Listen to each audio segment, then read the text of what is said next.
Hi, today we're going to take a look at the tile cutter from Milwaukee.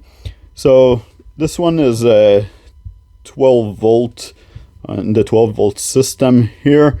It takes those nice small compact batteries.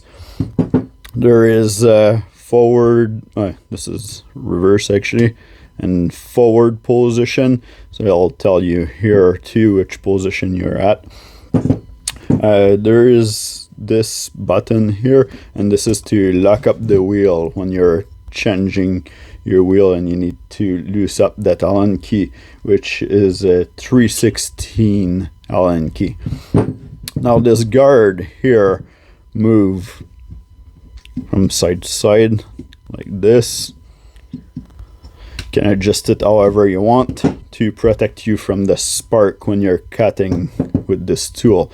Oh, by the way, the tool model number is the 2522-20. As you can see here, there is a light at the bottom, so you can see and shine onto your work area.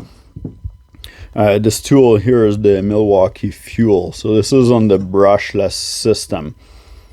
This trigger, even though it looks variable, it's not very variable on this tool, so it's either on or off. So lots of torque on this little tool.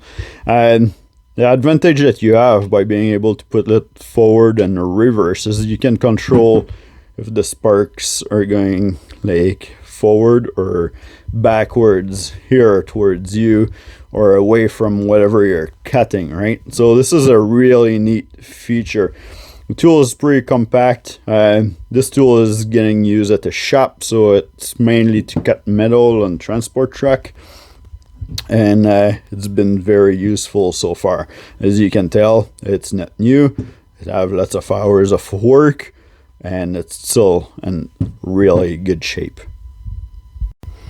If you press the trigger on this tool here, there's the light at the top that will tell you how much charge there's left into your battery.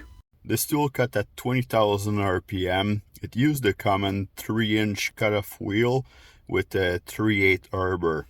It includes the 3-inch metal cutoff wheel, the carbide abrasive wheel, the diamond tile blade, the Allen key to remove the wheel, a 7/16 flange adapter, and a shoe guard so that you can connect it to a vacuum so you don't have dust flying all over.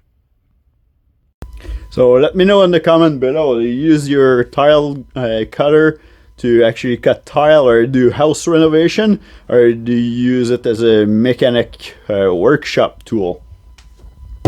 Alright, well, don't forget to subscribe, and we'll see you in the next video. See ya!